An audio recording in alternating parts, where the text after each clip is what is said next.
मान लिया जाए या अभी भी बाकी है बहुत कुछ?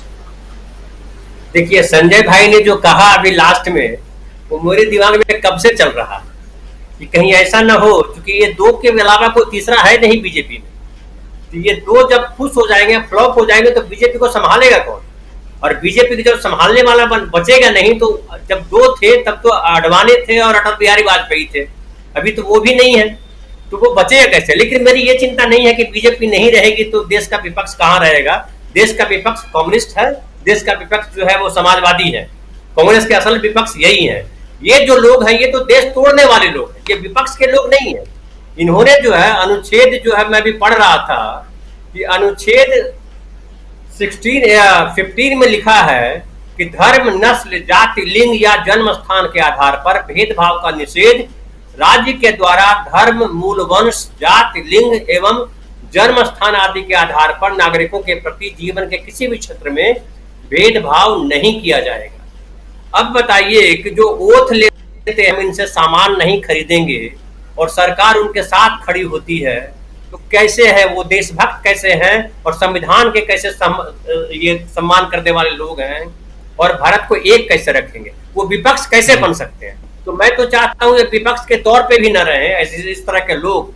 और बीजेपी में पहले हालांकि अच्छे लोग थे, कैसे ऐसे लोग आ गए मुझे समझ में नहीं आया। डीएनए कैसे अचानक चेंज हो गया। और बात कहूं कर्नाटक पे, राजीव जी, जो प्रोफेसर स्वामी जी ने कहा कि डिसेंट्रलाइजेशन और सेंट्रलाइजेशन की जो बात कही, देखिए संविधान तो यही कहता है कि हमारा संघीय ढांचा है, राज्य राज्य है, केंद्र केंद्र है। मैं आज सुबह पढ़ रहा था कि जब संविधान सभा बनी तो किस तरह से बहस हुई हर चीज को लेकर के, और केंद्र को कितनी ताकत दी जाए इस पर बहुत लंबी बहस हुई। बहुत सारे लोगों ने बहुत कुछ बोला था लेकिन ये जो फाइनल बात हुई वो ये बात हुई कि राज्य अपने आप में स्वायत्त है, और अगर कभी लगे केंद्र को कि राज्य देश हित से अलग चल रहा है तो 356 का इस्तेमाल करे और राज्यपाल के अनुसार करके वो उस पर केंद्रीय शासन हो। लेकिन जो हर स्टेट की अपनी जो पहचान है, भाषा के स्तर पे पहचान है, संस्कृति के स्तर पे पहचान है, या स्थानीय नेता है, स्थानीय मुद्दों के स्तर पे जो पहचान है, वो पहचान रहनी चाहिए। जब देश को, आप राज्यों को देश से जोड़ देंगे इस तरह से कि जो राष्ट्रीय समस्या है वही स्टेट की समस्या है, तो मुझे लगता है ये सही नहीं है। बिहार की समस्या अलग है, राजस्थान की समस्या अलग है, मध्य प्रदेश की समस्या अलग है, दक्षिण भारत की समस्याएं अलग अलग है। तो अलग अलग समस्याओं को क्षेत्रीय जो नेता है, वो चाहे क्षेत्रीय पार्टी के नेता हो या जो नेता कांग्रेस के नेता, सबकी ये जिम्मेदारी है कि आप स्थानीय स्तर पे बात कीजिए। स्थानीय मुद्दे ज्यादा जरूरी है नागरिकों के।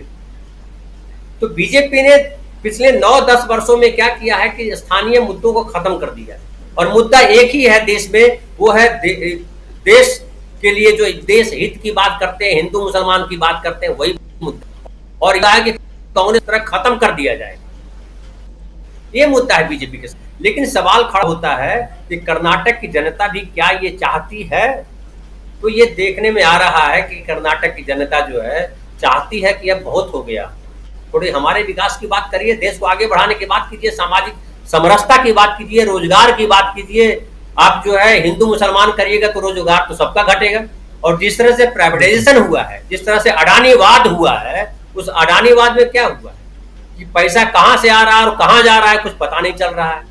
अब कुछ लोग कह रहे हैं, मीडिया के सूत्रों में भी आ रहा है कि भाई ये पैसा तो नोटबंदी के बाद आया था, काला धन निकल करके, और ये नोटबंदी के बाद जो काला धन है वो 45% काला धन जो है अडानी की कंपनी में लग गया।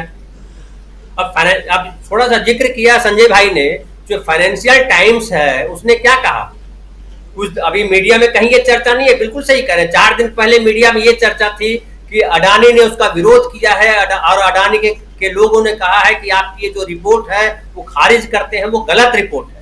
लेकिन फाइनेंशियल टाइम्स ने कहा, जो दुनिया में फाइनेंस के स्तर पे सबसे बड़ा अखबार माना जाता है, उसने कहा कि हमारी रिपोर्ट सही है और आप जो कह रहे हैं हम नहीं मानते हैं, और आपको लगता है ये गलत है तो आप केस कीजिए। और ये जो 45% जो देश में एफडीआई आया है 2017 से 22 के बीच में, उसमें से 45% एफडीआई का पैसा जो है वो अडानी की कंपनियों में लगा है, वो कैसे लगा है, कौन लगाया है, किसका पैसा है। इसलिए राहुल गांधी का जो 20,000 रुपए का सवाल, 20,000 करोड़ का जो सवाल है, हालांकि 20,000 करोड़ भी कम रकम है, उससे ज्यादा बड़ा वो कई लाख करोड़ की बात की जा रही है। तो वो जो पैसा है वो कहां से आया है, इस पे जवाब नहीं सूझ रहा है। तो अब ये क्या कर रहे हैं, अब ये भी दिख रहा है कि ये सारी जो विपक्ष की पार्टियां हैं जो कल तक अलग थलग दिख रही थी, लग रहा था कि अलग रह करके इन्हीं को हेल्प कर रही हैं, अब वो सारी पार्टियां न ईडी से डर रही हैं, न सीबीआई से डर रही हैं, न अमित शाह से डर रही हैं, न मोदी जी से डर रही हैं। उनको डर है तो अपने अपने हिस्से की जनता, अपने अपने स्टेट की जनता से डर है कि जनता अगर बिगड़ गई तो कोई बचाएगा नहीं, डूबेंगे और हम भी डूब जाएंगे।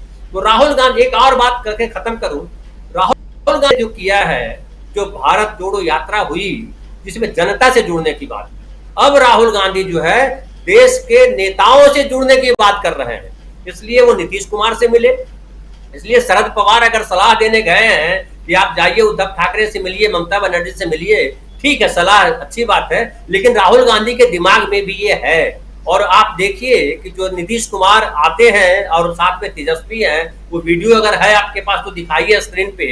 उस वीडियो में खड़गे साहब बाहर खड़े हैं और लोग बाहर खड़े हैं और अंदर से आ रहे हैं, और तेजस्वी यादव को किस तरह से खींच करके राहुल गांधी ने सामने किया कि तुम आगे आओ।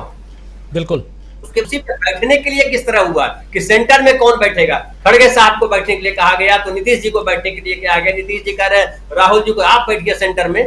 तो ये जो नजारा है, ये लोकतंत्र का एक बेहतरीन दृश्य मुझे कल दिखाई पड़ा, और मुझे लगा एक संभावना जगी कि अब जो राहुल गांधी हैं वो जो कह रहे हैं, एक जो अहंकार से भरे लोग जो हमारे देश में छा गए हैं, जिनको किसी से बात करना अच्छा नहीं लगता है, और वो बात तभी करने आते हैं, झुकते तभी हैं जब उनको लगता है कि हम अब मटिया मेट होने वाले हैं। लेकिन भाई, समय बार बार किसी को समय नहीं देता है, समय एक बार माफ करता है, 2 बार माफ करता है। अब जब अति हो जाती है तो अति सर्वत्र वर्जयेत। तो ये मुझे लगता है कि ये अलार्म है बीजेपी के लिए, और जो बीजेपी के जो नेता है, जो सही मायने में नेता है, जिनको नेतागिरी से मतलब है, उनको अब पार्टी में ये सवाल उठाना चाहिए कि अहंकारवाद नहीं चलेगा। ये जो ईडी सीबीआई की बात करते रहे हो, 10 साल शासन में हो, आप अपने काम क्यों नहीं जनता के सामने ले जाते हो कि हमने ये काम किया है। ईडी सीबीआई के भरोसे अब भ्रष्टाचार का आरोप लगा करके कब तक शासन करोगे। राइट हो गया, देश की जनता जानती है। ये जो आप जो 300 करोड़ के जो घूस लेने की बात कही मलिक साहब ने, और उसके बाद आप लोगों ने इंटरव्यू किया और उसके बाद नोटिस आ जाता है आपके पास, तो बताता है कि खिस्यानी बिल्ली खंबा नोचे। लेकिन सबूत जो है वो नोचने से गायब नहीं होता है, सबूत मिटता नहीं है, तथ्य है। आप तथ्य को, इतिहास को जिस तरह से बदलना चाह रहे हो, इतिहास नहीं बदलेगा। आप इतिहास में दफन हो जाओगे ये कहते हुए कि भैया ये वो लोग हैं जो इतिहास को बदलने आए थे। इतिहास ऐसे नहीं बदलता है, इतिहास बनाया जाता है, फिर इतिहास बदलता है।